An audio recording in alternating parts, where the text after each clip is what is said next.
안녕하세요. 매일 말씀 10분 강론 시간인데요. 오늘은 5월 31일, 5월의 마지막 날이고 또 부활 시기가 마감이 되는 성령 강림 대축일입니다. 먼저 오늘 복음을 함께 봉독하도록 하겠습니다.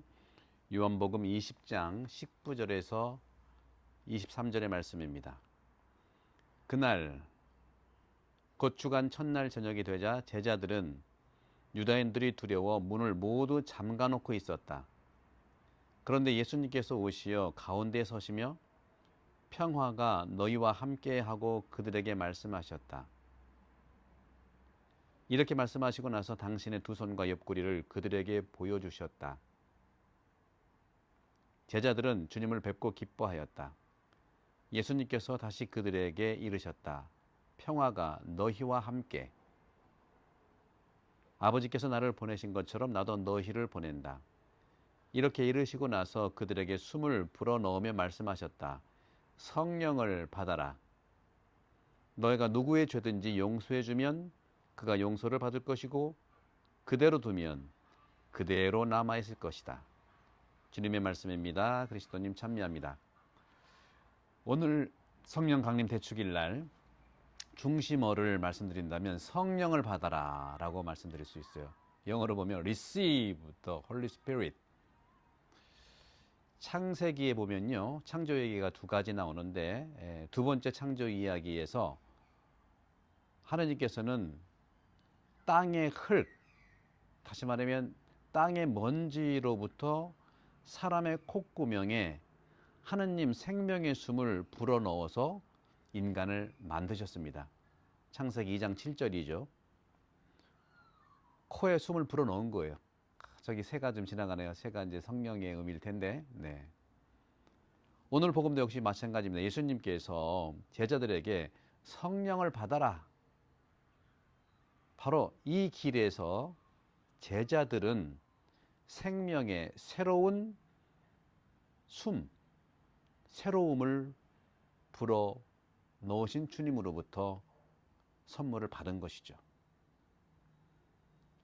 예수님께서는 바로 제자들에게 죽음보다 강한 힘, 다시 말하면 성령의 선물로서 삼위일체 하느님의 생명이신 부활하신 예수님의 생명을 제자들에게 성령을 받아라 하며 주셨습니다. 오늘 제1독서를 보십시오. 제1독서에도 역시 오순절의 이야기가 나오는데요. 우선 사도행전 1장 4절에서 5절을 보게 되면 이렇게 말하고 있습니다.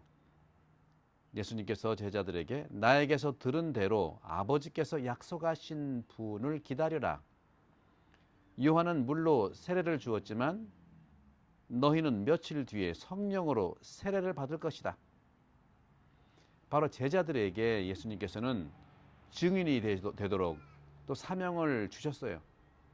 어떤 사명일까요? 당신께서 돌아가시고 부활하시고 이러한 생명의 굿뉴스의 증인이 되라고 그것을 실행하라고 권한을 준 겁니다. 제자들은 받았어요. 우리도 다 받았습니다. 하지만 아직 제자들은 이 사명을 실행하기에는 아직 준비되지 않았다.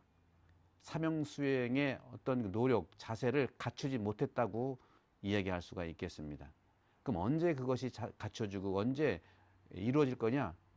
오직 성령 충만할 때 가능하다는 것이 오늘 제1독서에서 오순절에 제자들 위에 성령이 가득 내려오신 겁니다. 다시 말하면 성령 충만할 때 하느님의 능력을 선포하고 또 다른 말로 이야기할 수 있을 때 가능한 것입니다. 오늘 제1독서에 보게 되면 오순절에 성령께서 내려오시는데 어떤 표현을 할까요? 바로 강한 바람과 불혀라고 하는 표현들을 우리가 볼 수가 있어요. 바로 성령을 받은 사람들은 이 강한 바람과 이 성령, 즉 불혀의 모습으로 각 사도들 위에 내려왔습니다. 사도들에게 내리신 성령을 보시면 하늘에서 거센 바람이 부는 듯한 소리가 나더니 그들이 앉아있는 온 집안을 가득 채웠다. 불꽃 모양의 혀들이 갈라지면서 각 사람 위에 내려앉았다. 이렇게 하늘에서 내려오는 거센 바람과 불꽃 모양의 이 혀, 불꽃은 성령이고 혀는 말씀이죠. 늘 성령과 말씀이 함께 하시는 거죠. 따라서 이 하늘에서 온 거센 바람인 성령과 불꽃인 이 모양의 이 불꽃이 바로 우리를 만들고 변화하는 능력이라는 것이죠. 코로나 팬데믹 분명히 우리 성령께 의탁하십시다. 성령께서 오셔서 성령 강림을 맞이해서 6월 달부터 팬데믹이 정말 완화되고 올 수 있는 그런 힘을 가지고 믿어봅시다. 창조물 위 모든 것들 위에, 세상 창조물 모든 것들 위에, 또 우리 위에 성령께서 강하게 내려오시도록, 그래서 하느님의 변모의 힘이 우리를 당신 선으로 이끌어 가도록 힘을 다해 기도드립시다. 하느님의 힘 변모를 위해 청해 봅시다. 성령 안에서 모든 것을 받을 수 있습니다. 성령을 받아라. 세상 안에서 사랑의 이러한 예수님의 이 미션, 예수님의 선교 사명을 실행할 필요가 있는데 그것은 바로 성령 안에서 움직일 때 가능한 것이죠. 따라서 우리는 성령 안에서 그리스도의 몸을, 그리고 하느님 나라를 세우도록 성령께서 우리를 분명히 이끌어 주실 것입니다. 저는 이 코로나 팬데믹의 이런 상황 안에서 성령의 움직임을 절실하게 믿고 있고, 우리 교우들이 이런 어려움 상황 속에서 하나가 되기를 기도하도록 하겠습니다. 오늘 주님께서 말씀하시는 이 사도들이 변화시킬 수 있는, 다시 말하면 예수님이 우리에게 주신 사명을 실행할 수 있는 그러한 그 자세는, 조건과 준비는 무엇일까? 바로 두 가지라고 생각합니다. 오늘 복음도 나와 있죠. 하느님의 능력으로 선포하는 거예요. 내 능력이 아닙니다. 저도 마찬가지. 매일 제가 말씀 10분 강론도 하는 거 내 능력이 아닙니다. 성령께서 저를 움직여 주셔서 그 말씀을 이해하고 지금 나누도록, 유튜브를 찍도록 말씀하시죠. 그런 점에서 구독자들도 성령께서 만들어 주실 거라고 믿습니다. 여러분을 통해서 물론이죠. 그런 점에서 우리가 준비가 안 됐다고 할 수 있는 것이 아니라 성령을 받으면 모든 것들이 예수님의 제자로서의 사명이 선포되고, 또 분명히 말씀하신 이 사명을 성령 충만할 때 이루어질 수 있는 것이 두 가지. 하느님 능력 선포로, 두 번째는 다른 말로 이야기할 수 있을 때, 이것이 바로 소위 오늘 제2독서에 나오는 고린도전서 12장, 13장, 14장의 말씀인데요. 그 말씀을 제가 나눠드리고 싶어요. 어떤 거냐면 오늘 사도행전 제1장에서 나온 이 부분인데요. 바로 예수님께서 성령을 보내주셔서 성령을 받은 모든 사람들은 사도들이 한 이야기가 각자 자기 지방말로 들렸다는 거죠. 그렇죠?